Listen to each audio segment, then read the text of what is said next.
Alors, je suis en compagnie de Mme Zimmer qui fait ici partie des experts qui nous parlent des franchises et des franchiseurs.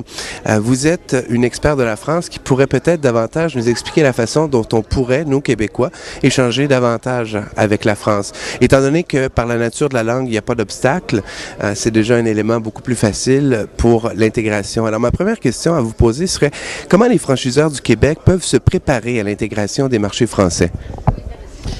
Bien, je pense qu'effectivement, il y a certainement un volant d'affaires à développer entre le Québec et la France. D'une part, vous l'avez souligné, il n'y a plus le barrage de la langue. Mais ce qui est important aussi à souligner, c'est que quand on exporte une franchise, on n'exporte pas seulement un concept et une marque. On exporte aussi une culture. Et là, l'avantage est important entre le Québec et la France. C'est que je pense que nous sommes voisins culturellement. Nous avons beaucoup de choses en commun culturellement. Donc l'adaptation du concept québécois au concept français sera certainement à faire, c'est évident. Dans toute exportation, il y a une adaptation à faire, mais je pense que ça sera moins important que pour d'autres concepts certainement. Et aussi, le plus important, je pense que le savoir-être sera moins difficile et moins à adapter que lorsqu'on part de cultures beaucoup plus différentes. Donc c'est un gain de temps et aussi bien évidemment un gain d'argent, et il y a beaucoup plus de chances de travailler en osmose entre un Québécois et un Français.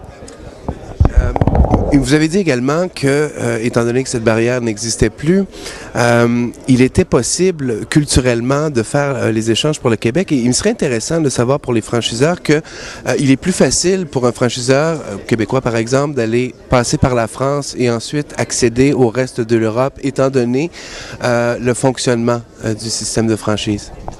Je pense que effectivement la France est le pays en Europe où la franchise est la plus aboutie. Donc si en termes de management de la franchise, vous réussissez en France, vous réussirez partout ailleurs en Europe.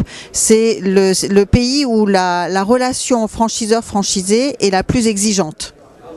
Parce que les franchiseurs et les franchisés ont un degré de professionnalisme qui est très très pointu.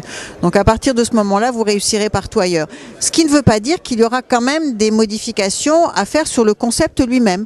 Parce que le problème de l'Europe, c'est que nous sommes un puzzle. Et donc un Allemand ne consomme pas comme un Français. Un Français ne va pas consommer comme un Anglais. Mais pour le Québécois, le fait de commencer par la France, c'est commencer par la partie la plus difficile en termes de management de la franchise. Donc ça va être compensé par la facilité de la langue et la facilité de la culture.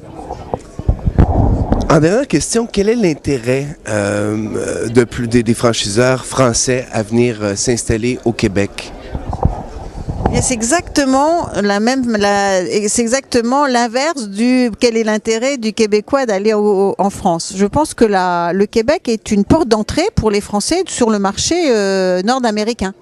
Donc là aussi, le Français il n'aura pas le problème de la langue, il aura moins de problèmes culturels, il n'aura qu'un problème d'adaptation de son concept.